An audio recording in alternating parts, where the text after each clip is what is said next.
Mahanadi serial இன்னைக்கான எபிசோடில் விஜய் வந்து அவங்க மாமா கிட்ட பேசிக்கிட்டு இருக்காங்க. அப்போ மாமா சொல்கிறாங்க, இந்த வீட்டை விட்டு நாங்கள் வெளியே எங்கேயும் போக மாட்டோம். அப்படி நாங்கள் வெளியே போகிறதா இருந்தால் பணமாக தான் போவோம். நாங்கள் 2 பேருமே சூசைட் அட்டம் பண்ணிப்போம் அப்படிங்கிற மாதிரி சொல்லி பிளாக்மெயில் பண்ணுறாங்க. விஜய் வந்து ஷாக் ஆயிடுறாரு.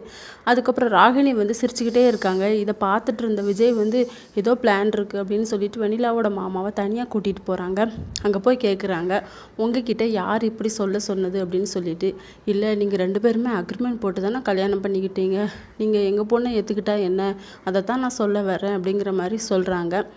அப்போ விஜய் வந்து அவங்க கழுத்தை பிடிச்சி நேராக செவுத்தோடு சேர்த்து தூக்கிடுறாங்க. உடனே அவர் பயந்து போய் உங்கள் வீட்டில் இருக்காங்கள ராகினி, அவங்க அப்பாவும் சேர்ந்து தான் என்னை எப்படி சொன்னாங்க அப்படின்னு சொல்லிட்டு விஜய் வந்து டென்ஷனாக இருக்கார். நேராக பசுபதியை பார்க்க போகிறாரு. அங்கே போய் பசுபதியை போய் அடிக்கிறாரு. அவரும் திரும்ப அடிக்கிறாரு. 2 பேருக்குமே பயங்கர சண்டையாக இருக்குது. அப்போ என் பொண்டாட்டி என்கிட்டருந்து பிரிக்க பிளான் போடுறியா, நீயும் உன் பொண்ணு சேர்ந்துக்கிட்டு என்ன தில்லாலங்கடி வேலை பார்க்குறீங்க, எதனால டைரெக்டாக மோதுடா, முதுகுக்கு பின்னாடி குத்தாத அப்படிங்கிற மாதிரி சொல்லிடுறாங்க. கடைசியில் அடித்து போட்டு போயிடுறாங்க. என் பொண்டாட்டி என்கிட்டருந்து பிரிக்க முடியாது அப்படின்னு சொல்லிட்டு. இன்னொரு பக்கம் காவேரியோட அம்மா வந்து ரொம்ப ஃபீல் பண்ணிக்கிட்டு இருக்காங்க. உடனே இந்த விஷயத்தில் இழுத்து விட்டுருவாங்க போல இருக்குடி அப்படின்னு சொல்லிட்டு. காவேரி வந்து எதனால நம்ம சாக்ரிஃபைஸ் பண்ணி தானே ஆகணும் அப்படிங்கிற சொல்கிறாங்க. இதோட இன்னைக்கான எபிசோட் முடியுது.